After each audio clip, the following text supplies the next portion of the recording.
Okay, so we're all talking about AI and jobs, right?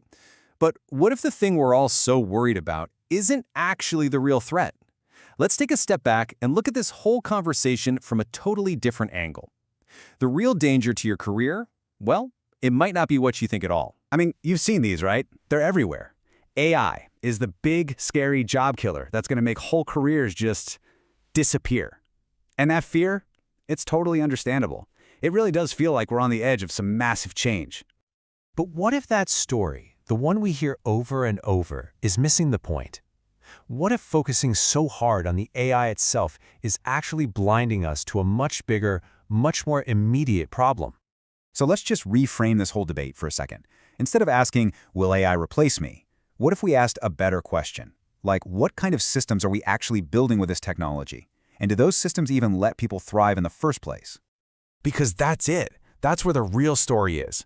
This isn't about people versus machines. It's about the frameworks, the structures, and the systems we all have to work in every single day. Seriously, think about that for a second. Technology is just a tool, right? A hammer doesn't build a house by itself.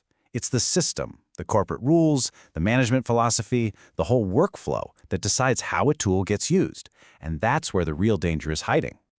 We really need to talk about something called brittle systems.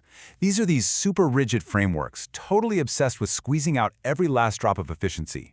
And they do it by treating people like predictable, replaceable parts in a machine, not as, creative, dynamic human beings.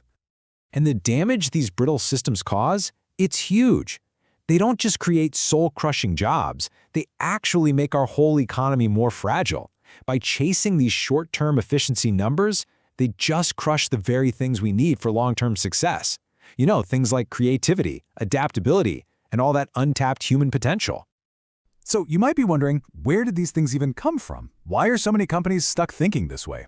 Well, the answer actually goes way back. Here's the core of the problem. We are trying to jam this incredible 21st century technology, AI, into a blueprint that's like 100 years old. It's based on industrial-era thinking, which was all about making assembly lines faster and cheaper. That's just not the world we live in anymore. And you can really see the difference right here. The old-school industrial way of thinking saw people as just another input to optimize. The result? Brittle, rigid systems. But a more modern, human-centered approach sees people as collaborators to empower. And what do you get? Resilient, flexible systems. It's so clear. The problem isn't the tool, it's which of these mindsets we choose. So that brings us to the good part, the solution. If these brittle, outdated systems are the problem, then we desperately need a new design philosophy. We need to start building a truly human-centered future. And this isn't some sci-fi fantasy. Human-centered AI is all about a huge shift in purpose. The goal is no longer to replace us, but to build tools that act like a collaborator. Tools that expand our own abilities, inform our decisions, and just elevate our own thinking. AI becomes a partner, not a competitor. So what does that actually look like? Well, it really boils down to a few key ideas. First, we have to design for human dignity, not just raw productivity. We need to treat people as co-creators in the process, not just variables in some spreadsheet. And finally, we've got to build systems that actually help us grow, instead of ones that just track our performance. So when you get right down to it, this isn't really about predicting the future. It's about deciding what kind of future we want to build. The impact AI has on our lives, on our jobs, it's going to come down almost entirely to the choices we're making right now. And honestly, the choice couldn't be more stark. We can keep going down this first path, optimizing people into oblivion, building brittle systems, and creating anxious, burned-out workforces. Or we can choose the second path, the path of empowerment, where we design systems that help people flourish and generate real, sustainable, long-term value.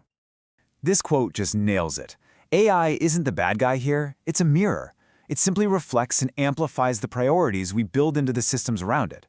If we build systems based on control and cutting cost, that's exactly what the AI will help us do. But if we build them around human growth and collaboration, it'll reflect that too. So the final question really isn't about the technology at all. It's about us. As we build this next chapter, we have to ask ourselves, what do we want that mirror to show? What priorities are we going to encode into these new systems? Ultimately, what will our systems reflect about who we are?